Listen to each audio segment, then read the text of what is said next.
சென்னை தாம்பரம் சாரட்டோரியம் ரயில் நிலையத்தில் செல்போன் பறிப்பு சம்பவத்தில் ஓடும் ரயிலிலிருந்து விழுந்த பெண் காவலர் படுகாயமடைந்தார். தென்காசியைச் சேர்ந்த 25 வயதான அடோலின் பிரபா சென்னை மயிலாப்பூரில் உள்ள காவல்துறையின் தடய அறிவியல் துறை அலுவலகத்தில் அதிகாரியாக பணியாற்றி வருகிறார்.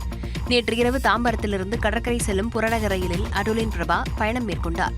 சாரட்டோரியம் ரயில் நிலையத்திலிருந்து புறப்பட்ட மின்சார ரயிலில் ஒருவர் கண்ணிமைக்கும் நேரத்தில் அடோலின் பிரபாவின் செல்போனை பறித்தார். இதனால் அதிர்ச்சியடைந்த அடோலின் பிரபா ஓடும் ரயிலிலிருந்து தவறி விழுந்ததில் பலத்த காயமடைந்தார். உடனடியாக அருகில் இருந்தவர்கள் அவரை மீட்டு அரசு மருத்துவமனையில் அனுமதித்தனர். என்னோட ஒய்ஃபு தான் அது, அதனால தான் நான் ஃபோன் வாங்கிட்டு வந்தேன் அப்படின்னு சொன்னாங்க. அங்கே இருக்கிற ஆளுங்கெல்லாம் அவங்கள பிடிச்சி வச்சுட்டு இவங்க என்ன பண்ணிட்டாங்க, ஃபோனை பிடுங்கின வேகத்தில் குதிச்சுட்டாங்க. ஃபோன் போச்சு அப்படின்னு சொல்லிட்டு அதனால அவங்க தலையில கையில இடுப்புல ஃபுல்லா அடிபட்டு பிளட் ரொம்ப. அடோலின் பிரபாவிடம் செல்போனை பறித்த புலம்பெயர் தொழிலாளி அஜயை பொதுமக்கள் மடக்கி பிடித்து ரயில்வே காவலர்களிடம் ஒப்படைத்தனர். ஆனால் அவர் கஞ்சா போதையில் விசாரணைக்கு ஒத்துழைக்காமல் வெகு நேரமாக ரகளை செய்தார். அப்போது அங்கு வந்த அஜயின் மனைவி கணவனை விடுவிக்க வேண்டுமென கைக்குழந்தையுடன் ரயில் முன்பாக தற்கொலை செய்ய முயன்றதால் பரபரப்பு ஏற்பட்டது.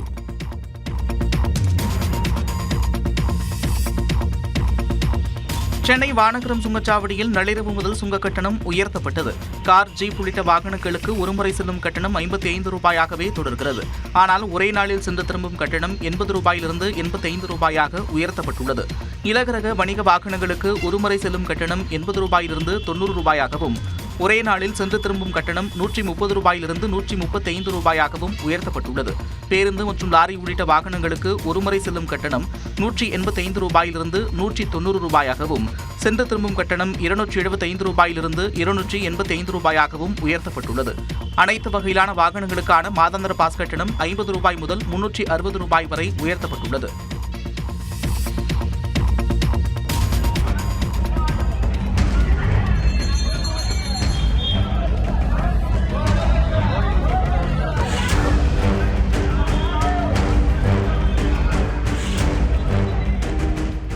திருவண்ணாமலை கிரிவல பாதையில் உள்ள இடுக்கு பிள்ளையார் கோயிலின் குறுகிய வாயிலில் பக்தர் ஒருவர் சிக்கித் தவித்த காட்சிதான் இது. மோட்சத்வாரம் என்று அழைக்கப்படும் இச்சிறிய கோயிலில் பக்தர்கள் குறுகிய பின்வாயில் வழியாக ஒருக்களித்தபடி உள்ளே நுழைந்து கைகளை ஊன்றியவாறு நகர்ந்து மிக குறுகிய வாயில் வழியாக வெளியே வர வேண்டும். இந்த குறுகிய வழியிலிருந்து வெளியே வர முடியாத வகையில் கடந்த வெள்ளிக்கிழமை இரவு சிக்கிக் கொண்ட 36 வயதான ஆந்திர பக்தர் ஒருவர் உயிரிழந்தார்.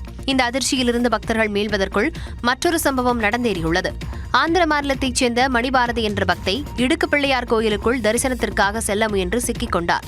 அவர் வெளியே வர எவ்வளவோ முயன்றும் முடியாததால் மூச்சு திணறலால் போராடினார். அப்போது அங்கிருந்த நபர் அவரை மீட்க கடுமையாக போராடினார்.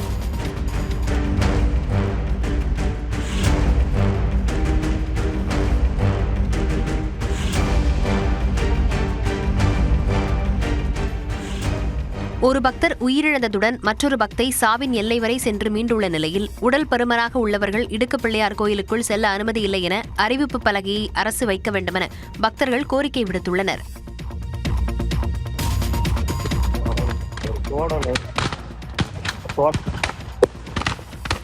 சிவகாசி அருகே பட்டாசு குடோனில் ஏற்பட்ட வெடிவிபத்தில் உயிரிழந்தோர் எண்ணிக்கை 5ஆக உயர்ந்துள்ளது. செங்கமலப்பட்டியில் ராம்பிரகாஷ் என்பவருக்கு சொந்தமான தோட்டத்தில் சட்டவிரோதமாக தகர செட் அமைத்து பட்டாசு தயாரிக்கப்பட்டதாக கூறப்படுகிறது. அங்கு நேற்று காலையில் எதிர்பாராத விதமாக பயங்கர வெடிவிபத்து ஏற்பட்டது. 5 கிலோமீட்டர் சுற்றளவுக்கு கடும் அதிர்வு ஏற்பட்ட நிலையில் தகர செட் உரிமையாளர் ராம்பிரகாஷ், இன்னாசிமுத்து ஆகியோர் நிகழ்விடத்திலேயே உயிரிழந்தனர். தொடர்ந்து ஐயப்பராஜா, பாண்டித்துரை ஆகியோரின் உடல்களும் கண்டெடுக்கப்பட்டன. படுகாயமடைந்த ராமச்சந்திரன் விருதுநகர் அரசு மருத்துவமனையில் சிகிச்சை பலனின்றி உயிரிழந்தார். சட்டவிரோத பட்டாசு குடோன் விபத்து எதிரொலியாக சிவகாசி சுற்றுவட்டாரங்களில் காவல்துறையினர் சோதனையில் ஈடுபட்டனர். அதில் கீழத்திருத்தங்கலில் தகர செட் அமைத்து பட்டாசு உற்பத்தியில் ஈடுபட்ட திருப்பதி, முத்துக்குமார், கணேசன், அந்தோணிராஜ் உள்ளிட்ட 11 பேர் கைது செய்யப்பட்டனர். அங்கிருந்து பல லட்சம் ரூபாய் மதிப்பிலான பட்டாசுகள் மற்றும் பட்டாசு மூலப்பொருட்கள் பறிமுதல் செய்யப்பட்டன.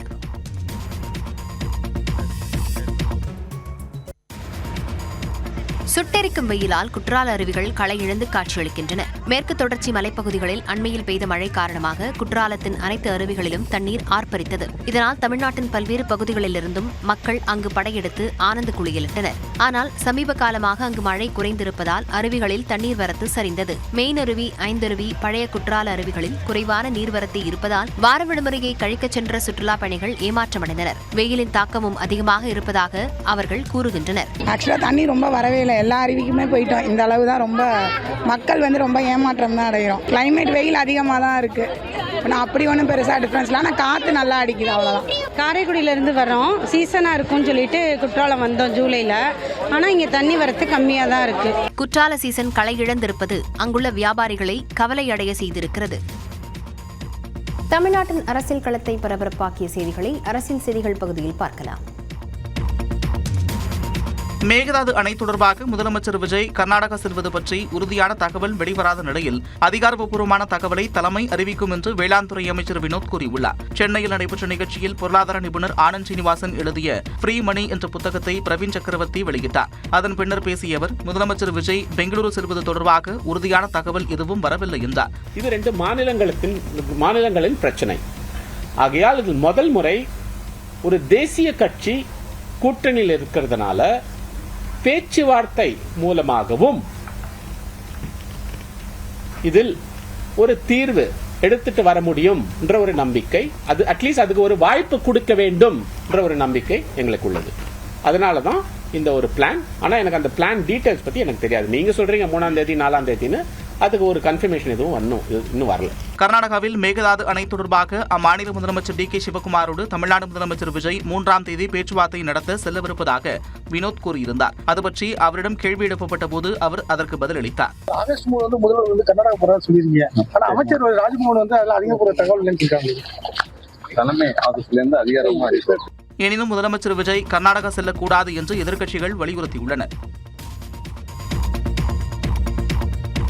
அதிமுகவிலிருந்து விலகிய மரகதம் குமரவேல் உள்ளிட்ட 4 முன்னாள் எம்எல்ஏக்களிடம் அக்கட்சியின் சட்டமன்ற குழு தலைவர் எடப்பாடி பழனிசாமி முன்னிலையில் சபாநாயகர் JCD பிரபாகர் வரும் வியாழக்கிழமை மீண்டும் விசாரணை நடத்த உள்ளார். சட்டப்பேரவையில் தாவேகா அரசு மீதான நம்பிக்கை வாக்கெடுப்பில் அதிமுக கொறடா உத்தரவை மீறி வேலுமணி தரப்பு எம்எல்ஏக்கள் 25 பேர் தாவேகா அரசுக்கு ஆதரவாக வாக்களித்தனர். அவர்களை தகுதி நீக்கம் செய்ய வேண்டும் என எடப்பாடி பழனிசாமி தரப்பில் சபாநாயகர் JCD பிரபாகரிடம் மனு அளிக்கப்பட்டது. இதனிடையே எடப்பாடி பழனிசாமி கேட்டுக் கொண்டதற்கு இணங்க SP வேலுமணி உட்பட 21 பேர் மீதான நடவடிக்கையை கைவிட்ட சபாநாயகர் சட்டமன்ற உறுப்பினர் பதவியிலிருந்து விலகிய ஜெயக்குமார், இசக்கி சுப்பையா, சத்யபாமா, மரகதம் குமரவேல் ஆகியோர் மீதான தகுதி நீக்க மனுக்கள் மீது உரிய நடவடிக்கை எடுக்கப்படும் என்று தெரிவித்திருந்தார். அதன்படி மரகதம் குமரவேல், இசக்கி சுப்பையா உள்ளிட்ட 4 முன்னாள் சட்டமன்ற உறுப்பினர்களிடம் சபாநாயகர் கடந்த 7ஆம் தேதி விசாரணை நடத்தினார். இந்நிலையில் அதிமுக முன்னாள் சட்டமன்ற உறுப்பினர்கள் 4 பேரிடம் மேலும் சில விளக்கம் கேட்க உள்ளதாக சபாநாயகர் அறிவித்துள்ளார். இது தொடர்பாக அதிமுக சட்டமன்ற குழு தலைவர் என குறிப்பிட்டு எடப்பாடி பழனிசாமிக்கு சபாநாயகர் கடிதம் எழுதியுள்ளார்.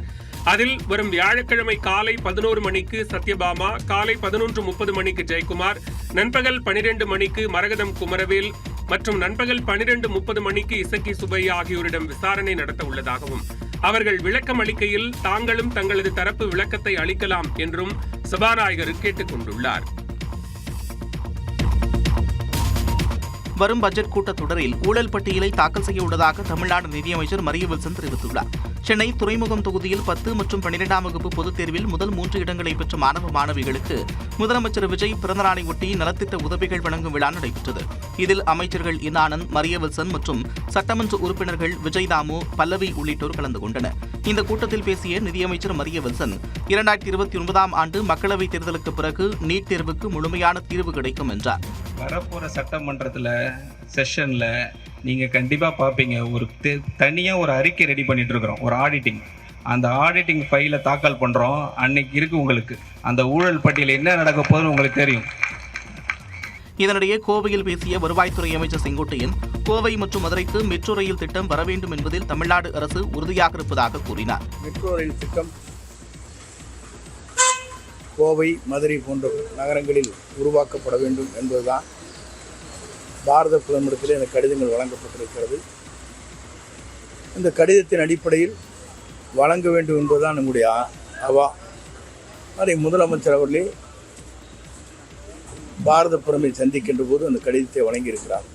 தாவேக்கு அளித்த தேர்தல் வாக்குறுதிகள் பட்ஜெட்டில் இடம்பெறுமா என்ற கேள்விக்கு பட்ஜெட் வெளியான பிறகு தெரியவரும் என்று செங்கோட்டையன் பதிலளித்தார். சென்னையில் நடந்த நீட் தேர்வுக்கு எதிரான போராட்டத்தில் புகுந்து திமுக குழப்பம் விளைவித்ததாக அமைச்சர் நிர்மல்குமார் குற்றம் சாட்டியுள்ளார். திருச்சியில் செய்தியாளர்களிடம் பேசிய அவர் தேவையற்ற அரசியலை திமுக செய்வதாகவும் சாடினார். திமுக தேவையில்லாத வேலையாக திமுக வந்து அவங்களுடைய உதயநிதியோ இல்லை அவங்க உதயநிதிக்கு யாரோ தவறாக அட்வைஸ் பண்ணுறாங்களான்னு தெரில. அவங்க வந்து கொண்டு போய் ஜென்சி டிஎம்கே அப்படின்னு போய் டிஷர்ட்டை போட்டு அங்கங்கே 2 பேரை ஒரு 4 பேரை 200-300 கொடுத்து உட்கார வச்சிருக்காங்க. எதிர்க்கட்சித் தலைவர் உதயநிதிக்கு ஜென்சி என்றால் என்னவென்றே தெரியவில்லை என்றும் அமைச்சர் விமர்சித்தார். உதயநிதிக்கு ஜென்சினா என்னன்னே தெரியாம வேலை போகுது. அதான் ஜென்சி மாநாடு, ஜென்சி அது வந்து ஒரு அவங்க இந்த இன்டர்நெட் காலங்களில் உருவாக்கப்பட்ட அந்த மனநிலை உள்ள இன்னைக்கு இன்டர்நெட் இதில் உள்ள இளைஞர்களை கூப்பிட்றாங்க. ஜென்சி மாநாடுனா பண்ண முடியாது, ஜென்சி குழந்தைகள்லாம் கூட முடியாது, ஜென்சி இளைஞர்கள்லாம் நீங்கள் வந்து பண்ண முடியாது. முதல்ல உதயநிதிக்கு ஜென்சினா என்னன்னு புரியுறதுக்கு ஒரு 4 பேர் சொல்லிக் கொடுக்கணும் ஃபர்ஸ்ட். அதுக்கப்புறம் ஜென்சி டிஎம்கே அப்படின்னு டிஷர்ட்டை போட்டு உட்கார வைக்கணும். அரசு பேருந்துகளுக்கு தாவேக கட்சிக்கொடி நிறத்தில் வர்ணம் பூசப்படுவதாக எழுந்த விமர்சனங்களையும் அமைச்சர் நிர்மல்குமார் திட்டவட்டமாக மறுத்தார். ஆகஸ்ட் 1ஆம் தேதி ராகுல் காந்தி தமிழ்நாட்டிற்கு வருகை தர இருப்பதாக காங்கிரஸ் பொதுச் செயலாளர் KC வேணுகோபால் தெரிவித்துள்ளார். மாமல்லபுரத்தில் நடைபெறும் காங்கிரஸ் கட்சியின் ஆலோசனை கூட்டத்தில் பங்கேற்பதற்காக KC வேணுகோபால் கொச்சியிலிருந்து சென்னை விமான நிலையத்திற்கு வருகை தந்தார். அவரை தமிழ்நாடு காங்கிரஸ் கமிட்டி தலைவர் மாணிக்கம் தாக்கூர், திருநாவுக்கரசு, அமைச்சர்கள் விஸ்வநாதன், ராஜேஷ்குமார் உள்ளிட்டோர் வரவேற்றனர். தொடர்ந்து செய்தியாளர்களை சந்தித்த KC வேணுகோபால், நீட் தேர்வு முறைகேட்டிற்கு எதிரான மாணவர்கள் போராட்டத்தில் காவல்துறையை கொண்டு தடியடி நடத்த உத்தரவிட்டது யார் என்றும் இதுகுறித்து நாடாளுமன்றத்தில் அமித்ஷா பதிலளிக்க வேண்டும் என்றும் கூறினார். Who given pellet gun to this police to attack students? Who ordered? Whether the Home Minister ordered? Who told the police officers to beat the students brutally? மாமல்லபுரத்தில் காங்கிரஸ் கட்சியின் பயிற்சி முகாமில் பங்கேற்க ராகுல் காந்தி வரும் 1ஆம் தேதி வருகை தர இருப்பதாகவும் தெரிவித்தார். I came here to attend our training camp, Sankaran Sirjan Abhiyan. You know, in entire country, Congress is getting energized through the Sankaran Sirjan Abhiyan. Our leader Rahul Gandhi is coming to attend that training. நாடு முழுவதும் காங்கிரஸ் கட்சி தொடர்ந்து பலப்படுத்தப்பட்டு வருவதாக KC Venugopal கூறினார். இந்தியாவில் தேர்வு முறையை சீரமைக்க குழு அமைப்பு, நாடாளுமன்றத்தில் இன்று தாக்கல் செய்யப்பட உள்ள தேர்வு முறைகேடு தடுப்பு மசோதா உள்ளிட்ட செய்திகளை டாப் 5 இந்தியா பகுதியில் பார்க்கலாம். இந்தியாவில் தேர்வு முறையை சீரமைக்கவும் அது தொடர்பான ஆய்வறிக்கையை சமர்ப்பிக்கவும் இன்போசிஸ் இணை இயக்குநர் நந்தன் நீலேகனி தலைமையில் 6 பேர் கொண்ட உயர் பணிக்குழு அமைக்கப்பட்டுள்ளதாக பிரதமர் நரேந்திர மோடி தெரிவித்துள்ளார். நீட் வினாத்தாள் கசிவை தொடர்ந்து மத்திய அமைச்சர் தர்மேந்திர பிரதான் ராஜினாமா செய்ய கோரி டெல்லியில் இளைஞர் நடத்திய போராட்டத்திற்கு வெற்றி கிடைத்தது. போராட்டத்தின் போது தேர்வு முறையை சீரமைக்க வேண்டும் என்பன உள்ளிட்ட கோரிக்கைகளை காக்ரோஷ் ஜனதா கட்சியினர் முன்வைத்திருந்தனர். அப்போது இன்ஸ்டாவில் 2 வீடியோக்களை வெளியிட்ட பிரதமர் நரேந்திர மோடி கடும் நடவடிக்கை எடுக்கப்படும் என்று தெரிவித்திருந்தார். அதன்படி தேர்வு சீர்திருத்தம் தொடர்பாக குழு அமைக்கப்பட்டுள்ளதாக 3வது வீடியோவை வெளியிட்டு பிரதமர் மோடி தெரிவித்துள்ளார். टेक्नोलॉजी एक्सपर्ट श्रीमान नंदन नीलेकनी जी के नेतृत्व में एक हाई पावर टास्क फोर्स बनाने का निर्णय किया है, जो एग्जामिनेशन रिफॉर्म की तरफ फोकस करेगा और जल्द से जल्द आने वाली परीक्षाओं की विश्वसनीयता को सुनिश्चित करने का काम इसके रिपोर्ट के आधार पर कर दिया जाएगा. முறைகேட்டில் ஈடுபட்டவர்கள் சிறையில் தள்ளப்பட்டதாகவும் நாட்டில் வலுவான தேர்வு கட்டமைப்பு உருவாக்கப்படும் என்றும் உறுதியளித்துள்ளார். ஆதார் தனி எண் வழங்கும் UIDAI குழுவின் முதல் தலைவராக இருந்த நீலேகனியை தவிர்த்து இஸ்ரோ முன்னாள் தலைவர் சோம்நாத், சென்னை IIT இயக்குநர் காமகோடி, உளவுத்துறை முன்னாள் தலைவர் தபன் டேகா உள்ளிட்ட 5 பேர் இடம்பெற்றுள்ளனர்.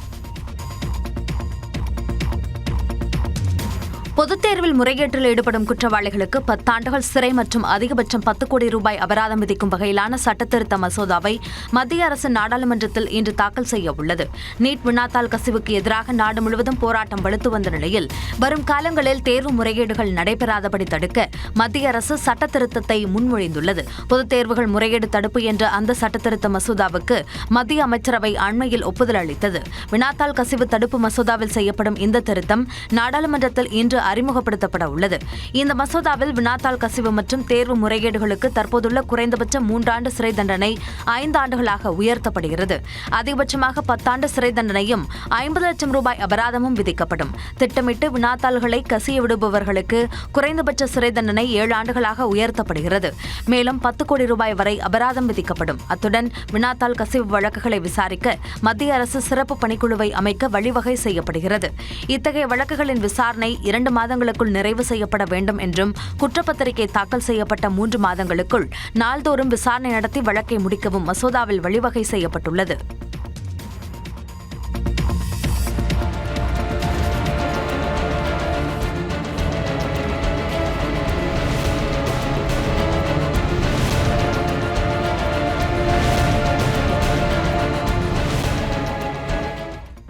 சென்னையில் வழுக்கிச் சென்று பேருந்து விபத்துக்குள்ளாகும் இந்த காட்சி கேரளாவில் சிசிடிவியில் பதிவானது. திருச்சூரில் இருந்து கோழிக்கோடு நோக்கி அதிவேகமாக சென்ற தனியார் பேருந்து மலப்புரம் மாவட்டம் குற்றிப்புறம் பகுதியில் கட்டுப்பாட்டை இழந்து சாலையின் நடுவே இருந்த தடுப்பின் மீது மோதியது. மோதிய வேகத்தில் பேருந்து தலைகீழாக கவிழ்ந்து அங்கு நிறுத்தி வைக்கப்பட்டிருந்த ஒரு காரின் மீது விழுந்தது.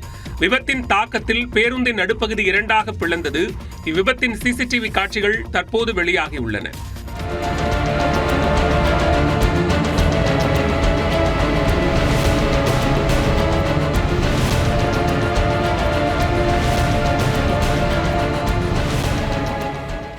பேருந்து அதிவேகமாக சென்றதும் மழை காரணமாக சாலை வழுக்கியதுமே இந்த விபத்துக்கு முதற்கட்ட காரணம் என தெரிய வந்துள்ளது. அப்பகுதி மக்களும் தீயணைப்புத் துறையினரும் இணைந்து பேருந்தின் பாகங்களை வெட்டி எடுத்து பயணிகளை மீட்டனர். இதில் 34 வயதான வைஷ்ணவ் என்ற பயணி பரிதாபமாக உயிரிழந்தார். காயமடைந்த 20 பயணிகளில் 4 பேரது நிலை மிகவும் கவலைக்கிடமாக உள்ளதாக மருத்துவமனை வட்டாரங்கள் தெரிவிக்கின்றன. மாணவர்கள் போராட்டத்தில் பிரதமர் மோடிக்கு எதிராக அசாம் மாநில அமைச்சரின் மகள் முழக்கம் எழுப்பியதற்காக அவரது தந்தையை கேலி செய்யக்கூடாது என்று அம்மாநில முதலமைச்சர் ஹிமந்த பிஸ்வ சர்மா வேண்டுகோள் விடுத்துள்ளார். நீட் வினாத்தாள் கசிவுக்கு எதிராக அசாம் மாநிலம் குவஹாத்தியில் கடந்த வியாழக்கிழமை நடைபெற்ற போராட்டத்தில் அம்மாநில வருவாய்த்துறை அமைச்சர் கேஷப் மகந்தாவின் மகள் திபிசா பங்கேற்றார். அப்போது பிரதமர் மோடி மற்றும் மத்திய கல்வி அமைச்சராக இருந்த தர்மேந்திர பிரதானுக்கு எதிராக ஆவேசமாக ஒரு முழக்கம் எழுப்பிய வீடியோ காட்சி சமூக வலைதளங்களில் வேகமாக பரவியது. பாஜக தலைமையிலான கூட்டணியில் இடம்பெற்றுள்ள அசாம் கன பரிஷத் கட்சியின் மூத்த தலைவர்களில் ஒருவரும் அமைச்சருமான கேஷப் மகந்தாவின் மகளின் இந்த செயல் பாஜகவினர் மத்தியில் சலசலப்பை ஏற்படுத்தியது. இந்நிலையில் இந்த விவகாரம் பற்றி குவஹாத்தியில் செய்தியாளர்களிடம் பேசிய மாநில முதலமைச்சர் ஹிமந்த பிஸ்வ சர்மா பிள்ளைகளின் செயல்பாடுகளை அவர்களது பெற்றோருடன் தொடர்புபடுத்தி விமர்சிக்க கூடாது என்று வலியுறுத்தினார். சக அமைச்சரின் மகள் திபிசாவை அடுத்த முறை சந்திக்கும் போது அவர் சொன்ன கருத்து சரியில்லை என்பதை எடுத்துரைத்து புரிய வைப்பேன் என்றும் முதலமைச்சர் தெரிவித்தார். சென்னையில் இன்றைய அரசியல் களம் ஊழல்மயமாகிவிட்டதால் 2028ஆம் ஆண்டு சட்டப்பேரவைத் தேர்தலில் போட்டியிடப் போவதில்லை என கர்நாடக முன்னாள் முதலமைச்சர் சித்தராமையா அறிவித்துள்ளார். மாண்டியா மாவட்டத்தில் நடைபெற்ற நிகழ்ச்சி ஒன்றில் பேசிய சித்தராமையா, கடந்த காலத்தில் தான் தேர்தலில் போட்டியிட்ட போது மக்கள்தான் பணம் கொடுத்து தங்கள் வெற்றியை உறுதி செய்தனர் என்றும், ஆனால் இன்று தேர்தலில் போட்டியிட்டால் மக்களுக்கு பணம் கொடுக்க வேண்டிய சூழ்நிலை உள்ளது என்றும் கூறினார். நேர்மையான அரசியலுக்கு இன்று இடமில்லாததால் இனிவரும் தேர்தல்களில் போட்டியிடப் போவதில்லை என்ற முடிவுக்கு வந்துள்ளதாக சித்தராமையா கூறினார். 1947ஆம் ஆண்டு பிறந்த சித்தராமையா சுயேட்சை எம்எல்ஏவாக கர்நாடக சட்டப்பேரவையில் நுழைந்தார்.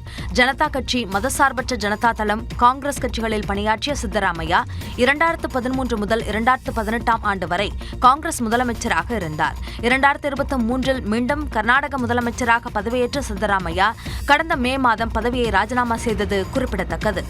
அமெரிக்கா ஈரான் போர் தற்காலிக நிறுத்தம், விண்வெளியிலிருந்து திரும்பிய ரஷ்ய வீரர்கள் உள்ளிட்ட செய்திகளை டாப் 5 உலகம் பகுதியில் பார்க்கலாம். அமெரிக்காவும் ஈரானும் பரஸ்பரம் தாக்குதலை நிறுத்தியுள்ளதால் மேற்காசியாவில் போர் சூழல் தணிந்துள்ளது. ஹோர்முஸ் நீரிணை வழியாக சென்ற சரக்கு கப்பல் மீது ஈரான் தாக்குதல் நடத்தியதால் இடைக்கால அமைதி ஒப்பந்தத்தை ரத்து செய்வதாக அமெரிக்க அதிபர் டிரம்ப் உத்தரவிட்டார். ஈரான் மீது கடந்த 12ஆம் தேதி அமெரிக்கா தாக்குதல் நடத்தியது. இதனால் இருதரப்புக்கும் இடையே மீண்டும் மோதல் வெடித்தது. இரு நாடுகளுக்கும் இடையே 13 நாட்களாக போர் தொடர்ந்து வந்த நிலையில் அமெரிக்கா திடீரென தாக்குதலை நிறுத்தியுள்ளது. அமைதி பேச்சுவார்த்தை நடத்த ஈரானுக்கு சிறிது அவகாசம் வழங்க அதிபர் டிரம்ப் முடிவு செய்திருப்பதாகவும் ஐநா சபைக்கான அமெரிக்க தூதர் மைக் வால்ஸ் தெரிவித்தார். வளைகுடா நாடுகளில் உள்ள அமெரிக்க படைத்தளங்கள் மீதான தாக்குதலையும் ஈரான் கைவிட்டுள்ளதால் மேற்காசியாவில் சற்று அமைதி திரும்பியுள்ளது. ஹோர்முஸ் நீரிணை தொடர்பாக ஈரானும் ஓமனும் கடந்த 2 நாட்களாக பல சுற்று பேச்சுவார்த்தைகளை நடத்தின.